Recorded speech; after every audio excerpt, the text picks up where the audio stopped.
મહીસાગર જિલ્લાના ખાનપુર તાલુકાનું ઝેરી ઉમરિયા ગામ કે જ્યાં નલ સે જલ યોજના હેઠળ 3 વર્ષ અગાઉ નળ તો નાખી દેવામાં આવ્યા, પરંતુ હજુ સુધી નળમાં પાણી નથી, જેથી સ્થાનિકો પાણી માટે મારી રહ્યા છે વલખા।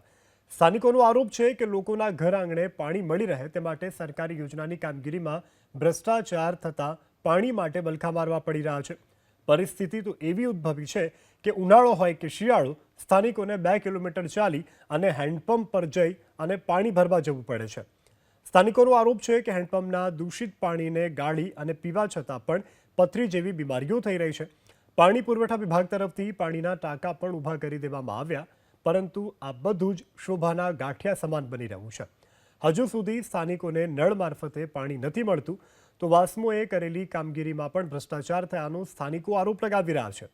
એટલું જ નહીં, પાણી માટેની જે પાઇપલાઇન નાખવામાં આવી છે તે પણ જમીનની ઉપર હોવાથી કેટલીક જગ્યાએ કામગીરીમાં ભ્રષ્ટાચાર થયો હોય તેવો સ્થાનિકો આરોપ લગાવી રહ્યા છે। ઝેરુમરિયા ગામે કારંટા પાણી પુરવઠા યોજનાના સાઇડ એન્જિનિયર તેમજ અન્ય કર્મચારીને સ્થાનિકોને રોષનો ભોગ બનવાનો વારો આવ્યો છે।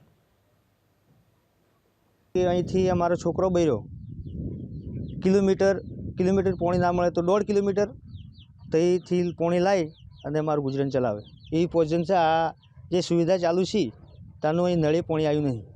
નળે પોણી આવ્યું હોત તો અમારો છોકરો બૈરો અમારા ઢોર ઢોખર આ અમારે જીવી શકે ને। સાહેબ 1.5 કિલોમીટર સેટી પાણી લેવા આવીએ તો એ દોડું પાણી આવે, પણ એ હડીને થાકી જઈએ તો એ પાણી સારું મળે નથી। કેટલું ડોરું પાણી આવે છે? આ જોવા ને આ દેખાય ને પછી રાતું સડ એવું ગોકીને પીવાનું, આવું જ પાણી પીવું પડે છે। તેવું જ પીવું પડે ગાળી ગાળીને।